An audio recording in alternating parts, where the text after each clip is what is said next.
नमस्कार. ठाण्याच्या राजकीय, सामाजिक आणि सांस्कृतिक घडामोडींचं वर्तमान चित्र दाखवणाऱ्या ठाणे वर्तमानमध्ये मी नितीन बोरसे आपलं पुन्हा एकदा हार्दिक स्वागत करतो. सादर करीत आहोत आजच्या ठळक बातम्या.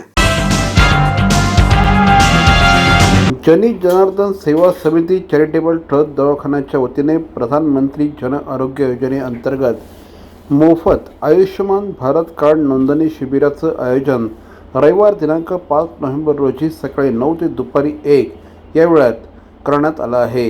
हे शिबिर डॉक्टर बूस रोड, नौका विहार समोर, तलावपाळी, ठाणे पश्चिम या ठिकाणी होणार आहे.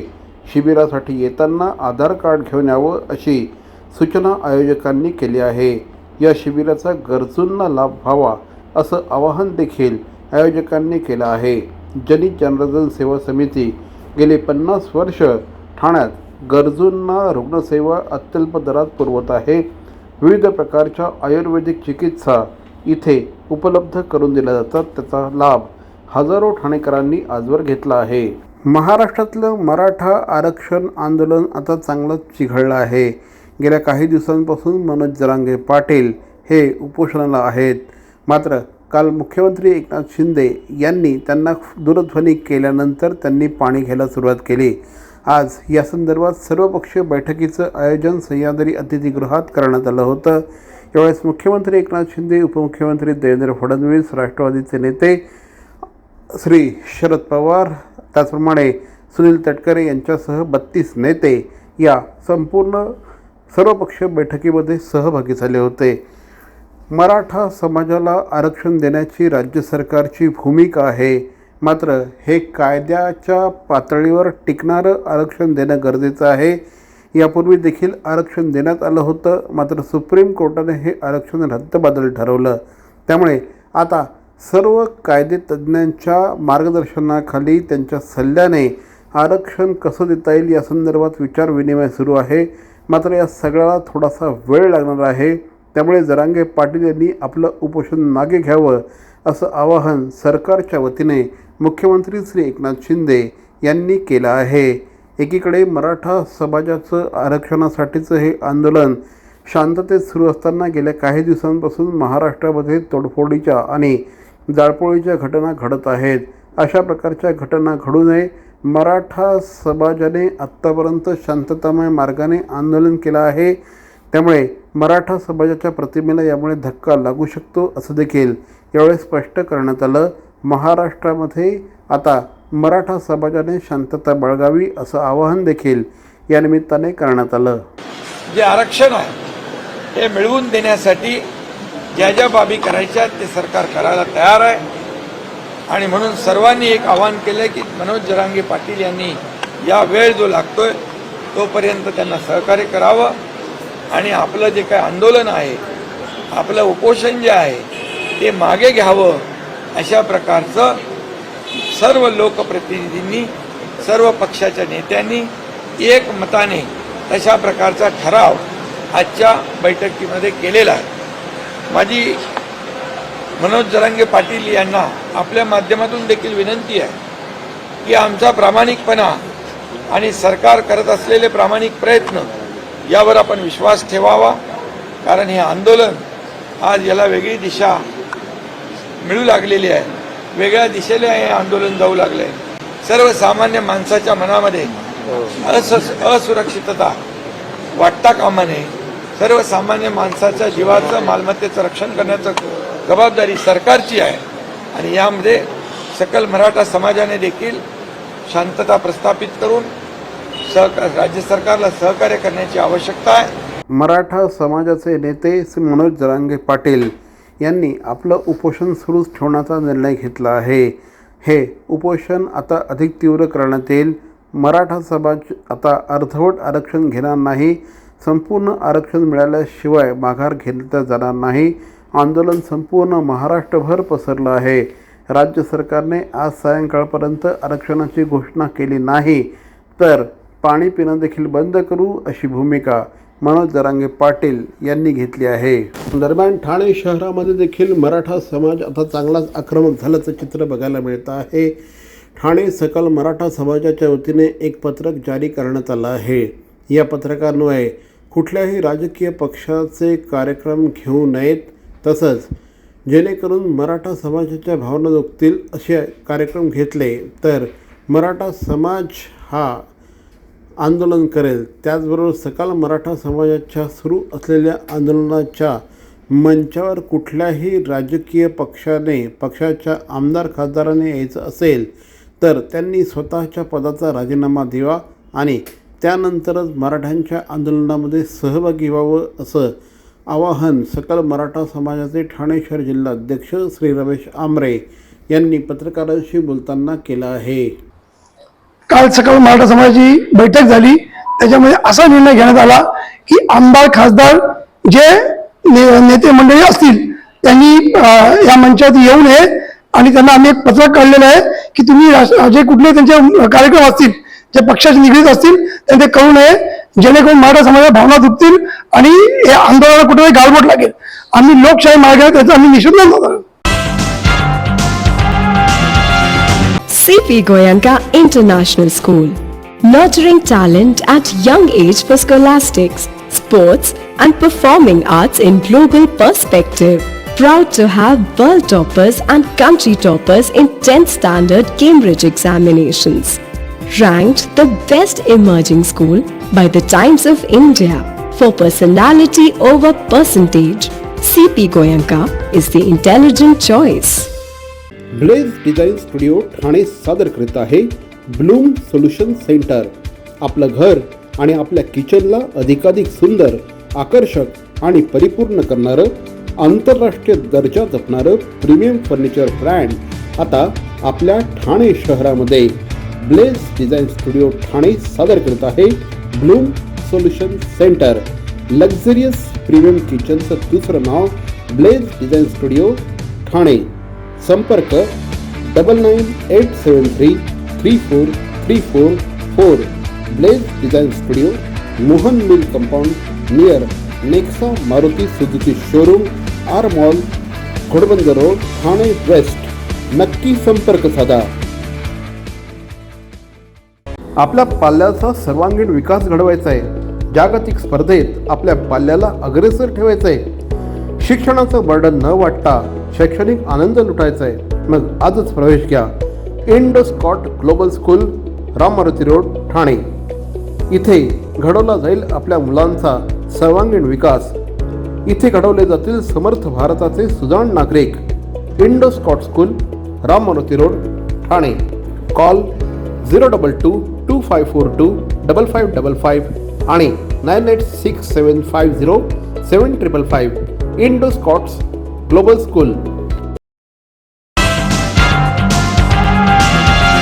सुदृढ समाज निर्मितीसह सशक्त राष्ट्र निर्मितीचं ध्येय बाळगून 22 वर्ष अव्याहतपणे काम करणाऱ्या जय हिंद लोक चळवळीने राज्यभरात आपला विस्तार सुरू केला आहे. याचाच एक भाग म्हणून ठाणे जिल्ह्यात जय हिंद लोक चळवळीच्या कार्यकर्त्यांनी जिल्हास्तरीय आढावा बैठक घेतली. जिल्ह्यातून तरुणांनी लोक चळवळीत सामील होण्यासाठी अर्ज दाखल केले होते.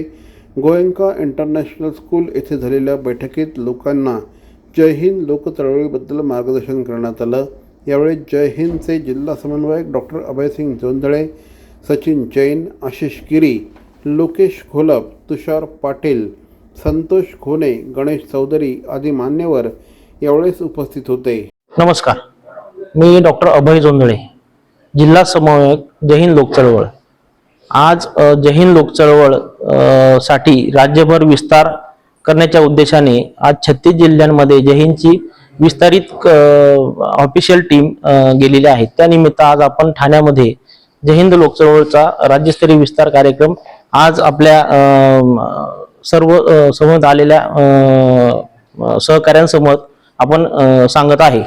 तरी जय हिंद लोक चळवळच्या गेल्या 30 सप्टेंबर ते 2 ऑक्टोबर या दरम्यान मुंबईला झालेल्या ग्लोबल कॉन्फरन्सला उपस्थित असलेले सर्व सदस्य व त्या कार्यक्रमात उपस्थित काही अनुपस्थित लोक होते. त्या अनुपस्थित लोकांना झालेल्या कार्यक्रमाची रूपरेषा सांगण्याच्या उद्देशाने तसेच जय हिंद लोक चळवळ गेल्या 30 वर्षात पथदर्शी कार्यक्रम जे केले राज्यभरात, सुरुवात तालुका स्तरावरून झाली, त्याच्यानंतर जिल्हा पातळीवर, आता आपण राज्यभर विस्तारित त्याचे हे करतोय. तर राज्यभर विस्तार करत असताना आपल्याला नवनवीन युवक युवतींना त्याच्यात कसे जॉईंट होतील जास्तीत जास्त? घोडबंदरसह शहरातील अन्य ठिकाणी सुरू असलेल्या जलकुंभांच्या बांधकामांची पाहणी करत आमदार संजय केळकर यांनी या कामाला वेग देण्याच्या सूचना केल्या आहेत. तर पाणी टंचाई रोखायची असेल तर पाणी साठवण क्षमता वाढवताना नवीन इमारतींच्या बांधकामांना परवानगी न देण्याबाबतही पुनरुच्चार त्यांनी केला. घोडबंदरसह ठाणे शहरात सातत्याने पाणी टंचाई भेडसावत असल्याने शहरात जलकुंभ उभारण्याचं काम सुरू आहे. आमदार संजय केळकर यांनी लोढा स्टर्लिंग येथे 30 दशलक्ष लिटरची टाकी, वैकुंठ पिरामल येथील 25 दशलक्ष लिटर क्षमतेची टाकी आणि दोस्ती काउंटी येथील 30 दशलक्ष लिटर पाण्याच्या टाकीच्या बांधकामाची पाहणी केली. पावसाळा संपला असून पाणी टंचाईची समस्या भेडसावणार आहे. शहरात नियोजनबद्ध पाणी पुरवठा करण्यासाठी पाणी पुरवठा यंत्रणा सक्षम करणे गरजेचं आहे. या पार्श्वभूमीवर या जलकुंभांचे बांधकाम दर्जेदार व्हावे, शिवाय कामाचा वेगही वाढवावा अशा सूचना आमदार संजय केळकर यांनी केल्या आहे. ठाणे महापालिका क्षेत्रात मुंब्रा, दिवा, कळवा, माजिवाडा, मानपाडा आणि वागळे प्रभाग समितीमध्ये महाराष्ट्र औद्योगिक विकास महामंडळाच्या वतीने पाणी पुरवठा करण्यात येतो.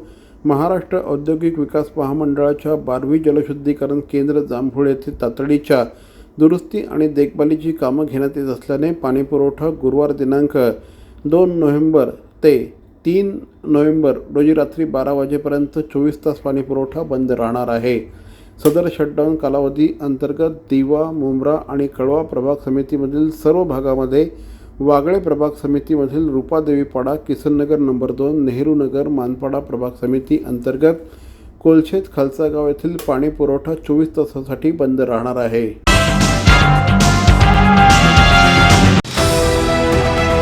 TJSB सौर शक्ती कर्ज, गो ग्रीन, करा वीज बिलावर बचत. आकर्षक व्याजदर, 84 महिने परतफेड कालावधी, 80% लोन, व्यावसायिक आणि उद्योजकांकरता सुद्धा. अधिक माहितीसाठी तुमच्या जवळच्या शाखेला भेट द्या किंवा संपर्क साधा. 1800-223-466 आणि 1800-266-3466. सर्व नागरिकांना आवाहन करण्यात येत आहे की सध्या डासांमार्फत पसरणाऱ्या डेंग्यू या आजाराचा प्रसार रोखण्यासाठी प्रत्येकाने पुढील प्रमाणे कार्यवाही करावी. डेंग्यू आजार एडिस इजिप्ती हा डास चावल्याने होतो. या डासांची पैदास साचलेल्या किंवा साचवलेल्या स्वच्छ पाण्यामध्ये होते. 8 दिवसांपेक्षा जास्त दिवस पाणी उघडे व साचून राहिल्यास त्यात डास अंडी घालतात. अंड्यांच्या अळ्या तयार होऊन पुढे डास तयार होतात. यासाठी आपल्या घरातील पाणी साठे, उदाहरणार्थ बॅरल्स, पिंपे, टाक्या, हौद, रांजणे इत्यादी दर आठवड्याला रिकामे करून घासून पुसून कोरडे करून पुन्हा भरावे. 1 दिवस कोरडा दिवस म्हणून पाळावा. पाणी साठ्यांना घट्ट झाकणे बसवावीत किंवा जुनी साडी, चादर, धोतर यांनी बांधून झाकून ठेवावीत, म्हणजे डास त्यात जाऊन अंडी घालणार नाहीत. घराच्या गच्चीवर, आजूबाजूला, अंगणात कोठेही पाणी साचू देऊ नये. भंगार सामान उघड्यावर टाकू नये. उदाहरणार्थ टायर्स, प्लास्टिक सामान, कुंड्या, टाकाऊ वस्तू इत्यादी. अशा सामानात पावसाचे पाणी साठून त्यात डेंग्यूच्या डासांची पैदास होते. घरातील कूलर्स, फ्रीजच्या पाठीमागील ट्रे हे देखील वेळोवेळी कोरडे करावेत. लक्षात ठेवा, नुसत्या फवारणीने डास घनता कमी होत नाही, तर त्यासाठी डास पैदास ठिकाणे नष्ट करणे ही आपल्या सर्वांची जबाबदारी आहे. कोणताही ताप अंगावर न काढता जवळच्या शासकीय रुग्णालयात मोफत औषधोपचार घ्या. अशा प्रकारे नागरिकांनी सहकार्य केल्यास डेंग्यूचा प्रसार रोखणे सहज शक्य आहे.